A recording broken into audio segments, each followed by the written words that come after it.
ફેસબુકમાં કામ કરો છો તો આ 5 ભૂલ ક્યારેય ના કરતા. હું તમને સ્ટેપ બાય સ્ટેપ સમજાવું છું. તો પહેલું છે રીયુઝ કોન્ટેન્ટ. રીયુઝ કોન્ટેન્ટ શું છે? એક વખત અપલોડ કર્યા પછી તે વિડીયો તમારે બીજી વાર અપલોડ કરવાનું નથી તમારી આઈડી ઉપર. આ વસ્તુને તમે ધ્યાનથી સમજી લેજો, બરાબર?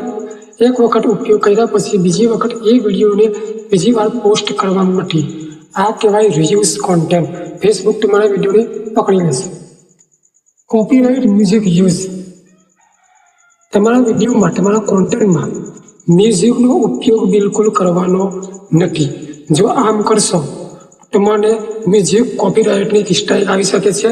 તો આ ભૂલ તમારે બિલકુલ કરવાની નથી. જો મોનેટાઇઝેશન મળ્યું હોય અને કંપની લાયસન્સ આપે પછી જ તમારે કોપીરાઇટ ફ્રી મ્યુઝિકનો ઉપયોગ કરવાનો છે, ત્યાં સુધી કરવાનો નથી. ત્યારબાદ છે વિડીયો ક્વોલિટી લો. તમારી જે કેમેરાની ક્વોલિટી છે એને હાઈ રાખવાની છે, HDમાં રાખવાની છે, અને તમારી વિડીયોની જે ક્લિયરિટી છે એને પરફેક્ટ રાખવાની છે. વિડીયો પોસ્ટ તમારું ચાલશે અને વ્યૂ આવશે. આ ભૂલ નથી કરવું.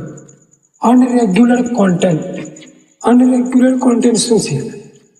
તમે આજે 5-6 વિડીયો બનાવી લીધા, હવે તમે એકા દિવસે અપલોડ કરી દીધા, હવે 2 દિવસ ગેપ આવી, પાછા 2 દિવસ પછી પાછા વિડીયો અપલોડ કરો, તો આ અનરેગ્યુલર કોન્ટેન્ટમાં આવે છે.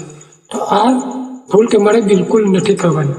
કોન્ટેન્ટ તમારે રેગ્યુલર અપલોડ કરવાના છે અને ડેલી અપલોડ કરવાના છે. ત્યારબાદ છે સેલ્ફ વિડીયો પ્લે.